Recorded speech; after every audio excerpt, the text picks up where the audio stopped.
चंद्रशेखर का video viral, सड़कों पर नमाज का समर्थन, खुले मंच से सीएम योगी को ललकारा, मुस्लिमों का साथ देने की खाई कसम। नमस्कार, कैपिटल टीवी में आपका स्वागत है और मैं आपके साथ प्रिया बिस्ट। भीम आर्मी के मुखिया और यूपी के नगीना से सांसद चंद्रशेखर आजाद रावण ने कहा कि मुस्लिमों के सड़कों पर नमाज पढ़ने का समर्थन करते हैं। इसके साथ ही उन्होंने हिंदुओं की कांवड़ यात्रा के दौरान दी जाने वाली सुविधाओं पर भी सवाल उठाए हैं। शेखर ने कहा कि अगर हिंदुओं की कांवड़ यात्रा के लिए 20 दिन तक सारे रास्ते बंद किए जा सकते हैं तो 20 मिनट की नमाज के लिए आपत्ति क्यों है। इसका वीडियो भी सामने आया है जो काफी ज्यादा वायरल हो रहा है। चंद्रशेखर के इस बयान पर कई सारे सवाल उठ रहे हैं। देखिए रिपोर्ट।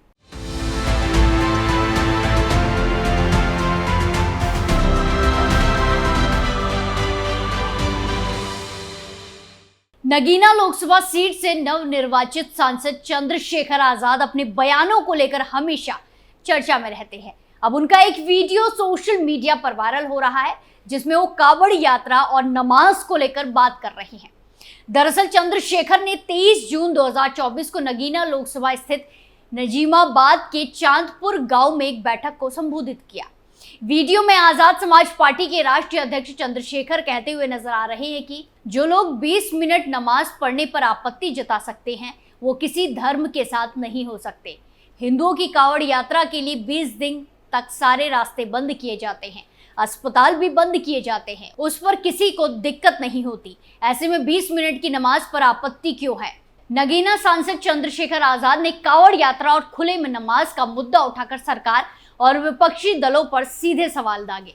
उन्होंने यूपी की योगी आदित्यनाथ सरकार को भी कटघरे में खड़ा करने के साथ खुले सेकुलर कहने वाले अखिलेश यादव और मायावती को भी खुले तौर पर चुनौती दी है। उन्होंने कहा कि किसी भी दल के बड़े नेता में ये सवाल करने की हिम्मत नहीं है जो उन्होंने उठाई है। मैंने अपनी बात कई बार नेशनल मीडिया से पूछी है पर किसी की हिम्मत नहीं कि कोई उनसे इस तरह के सवाल पूछे। मैंने उनसे पूछा कि अगर हिंदू धर्म की आस्था है कि 10 दिन कांवड़ चलता है फिर सारे होटल और अस्पताल बंद हो जाते हैं, अस्पताल बंद होने से कोई कहीं और जगह जाता है, कितनी परेशानी होती है, लेकिन उनकी आस्था को देखते हुए लोग सहते हैं। अगर ईद वाले दिन 20 मिनट के लिए नमाज हो रही है तो पहले होने नहीं देंगे। आप पहले ये बताओ, ये तो सामूहिक होती है, ईदगाह पर होती है, वहां सब लोग इकट्ठा होते हैं तो ये लोग बोलते हैं कि करने नहीं देंगे। वीडियो में सांसद चंद्रशेखर ये कहते हुए दिखाई दे रहे हैं कि हम सभी धर्म का सम्मान करते हैं।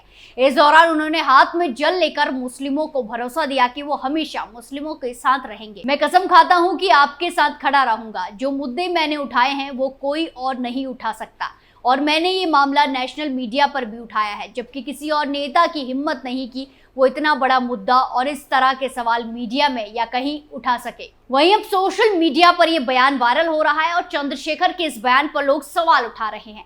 ऐसे में लोग इस पर तरह तरह की टिप्पणी कर रहे हैं। वायरल वीडियो 23 जून का बताया जा रहा है जिसमें नगीना सांसद चंद्रशेखर आजाद ने नजीमाबाद के गांव चांदपुर में छोटे प्रधान के यहाँ पर गांव के लोगों की एक बैठक को संबोधित किया था। वहीं आपको बता दें बकरीद से पहले उत्तर प्रदेश के मुख्यमंत्री योगी आदित्यनाथ ने एक बैठक की थी और इसमें अधिकारियों को निर्देश दिया था कि सड़कों पर नमाज पढ़ने के लिए नई परंपरा ना शुरू की जाए, नमाज मस्जिद या किसी अधिकृत जगह पर ही पढ़ी जाए। इसके साथ ही बकरीद के दिन सार्वजनिक जगहों पर और प्रतिबंधित जानवरों की कुर्बानी नहीं देने की अपील भी की थी।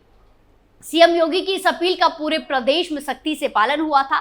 खुद मुस्लिम धर्म गुरुओं ने आगे बढ़कर लोगों से इन निर्देशों का पालन करने के लिए कहा था। इसका परिणाम ये हुआ कि इस बार किसी तरह की झड़प आदि खबरें सुनने को नहीं मिली। ये निर्देश बकरीद के बाद आने वाले हिंदू त्योहारों को ध्यान में रखकर दिए गए थे। वहीं एक बार फिर मुख्यमंत्री योगी आदित्यनाथ ने बीते दिन 7 बजे अधिकारियों की बैठक की। बैठक में नए मुख्य सचिव बनाए गए मनोज कुमार सिंह के साथ साथ प्रदेश के सभी आला अधिकारी शामिल रहे। इस बैठक में मुख्यमंत्री योगी आदित्यनाथ ने कांवड़ यात्रा की तैयारियों की समीक्षा की। यात्रा के दौरान शिव भक्तों को कोई तकलीफ ना हो, उनके स्वागत और सुरक्षा की तैयारियों के बारे में जाना। इसके साथ ही अधिकारियों को दिशा निर्देश भी दिए। वहीं बैठक से पहले डीजीपी प्रशांत कुमार ने वीडियो कॉन्फ्रेंसिंग से कानून व्यवस्था की समीक्षा की थी। इस दौरान उन्होंने कांवड़ यात्रा और मुहर्रम जुलूस को लेकर आदेश दिए। सुरक्षा प्रबंधों को लेकर अधिकारी के साथ साथ एक बैठक की और उन्हें अलग अलग दिशा निर्देश दिए गए। कांवड़ यात्रा और मुहर्रम के जुलूस मार्गों को लेकर उन्होंने कहा कि डिजिटल वॉलंटियर्स और सिविल डिफेंस का सहयोग लेकर सुरक्षा प्लान बनाया जाए। उन्होंने सभी एडीजी जोन, पुलिस आयुक्त, आईजी, डीआईजी, एसएसपी, एसपी के साथ ही कानून को लेकर तैयारी की भी समीक्षा की। इस दौरान डीजीपी ने कहा कि किसी नई परंपरा की आदेश न दिया जाए, कांवड़ यात्रा के रास्तों को पहले से ही जांच की जाए। इसके अलावा उन्होंने मिश्रित आबादी वाले क्षेत्रों और हॉस्पिटल पर अतिरिक्त पुलिस बल की तैनाती का आदेश दिया।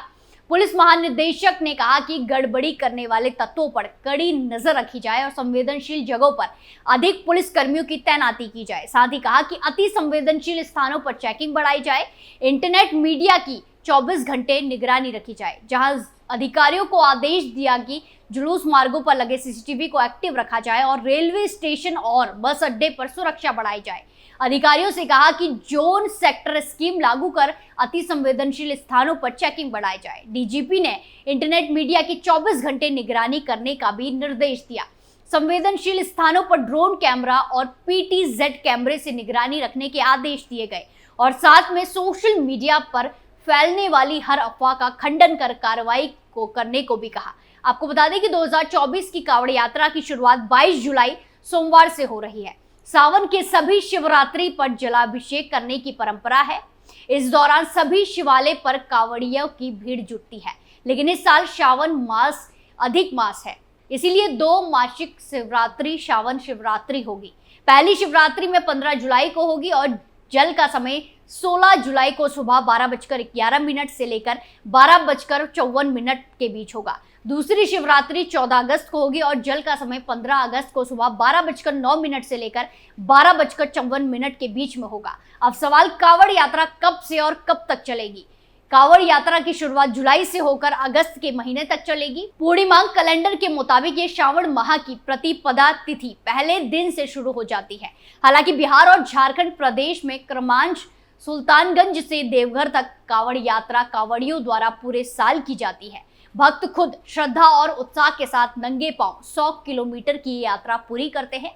वहीं आपको बता दें कि हिंदू कैलेंडर के अनुसार कांवड़ यात्रा सबसे पहले भादो महीने में मनाई जाती थी, लेकिन साल 1960 में श्रावण महीने में मेला शुरू होने के बाद से ये यात्रा इसी महीने से शुरू होकर दशहरा तक चलती है। कांवड़ यात्रा मुख्य रूप से इसी समय होती है, लेकिन महाशिवरात्रि और बसंत पंचमी जैसे महत्वपूर्ण हिंदू अवसरों पर कांवड़ियों की संख्या कई गुना बढ़ जाती है। आंकड़ों के अनुसार हर साल करीब 2 करोड़ श्रद्धालु इस पवित्र यात्रा पर निकलते हैं। श्रावण मेले के नाम से मशहूर ये मेला उत्तर भारत के सबसे बड़े धार्मिक मेलों में से एक है। कांवड़ यात्रा सिर्फ पुरुषों तक ही सीमित नहीं है, इसमें महिलाएं भी बड़ी संख्या में भाग लेते हैं। कांवड़ यात्रा या कांवड़ यात्रा भगवान शिव के भक्तों द्वारा प्रति वर्ष की जाने वाली एक शुभ तीर्थ यात्रा है। इस यात्रा को जल यात्रा भी कहा जाता है, क्योंकि इस प्रथा में कांवरिया या कांवड़िए एक रूप से जाने जाने वाले लोग बिहार के सुल्तानगंज, उत्तराखंड के गंगोत्री और गौमुख और हरिद्वार जैसे हिंदू तीर्थ स्थानों पर पवित्र गंगा से जल लाने के लिए जाते हैं और फिर अपने गृह नगर में शिव मंदिरों में गंगा जल चलाते हैं। कुल मिलाकर जहां राज्य सरकार कानून व्यवस्था और लोगों की सुरक्षा के लिए फैसले ले रही है, लेकिन जनता की चिंता छोड़ विपक्षी नेताओं को उस फैसले में भी राजनीति सूझ रही है। जहां सीएम योगी के आदेश का खुद मुस्लिम धर्म गुरु तक समर्थन कर रहे हैं, तो वहीं भीम आर्मी चीफ सड़कों पर नमाज पढ़ने का समर्थन कर रहे हैं। ये वोट बैंक की राजनीति नहीं तो और क्या है? इस पूरे मामले में आपकी क्या राय है? कमेंट कर जरूर बताएं। स्पेशल स्टोरी में फिलहाल के लिए इतना ही, फिर पेश होंगे नए मुद्दे के साथ। बाकी तमाम खबरों के लिए देखते रहिए कैपिटल टीवी उत्तर प्रदेश। नमस्कार।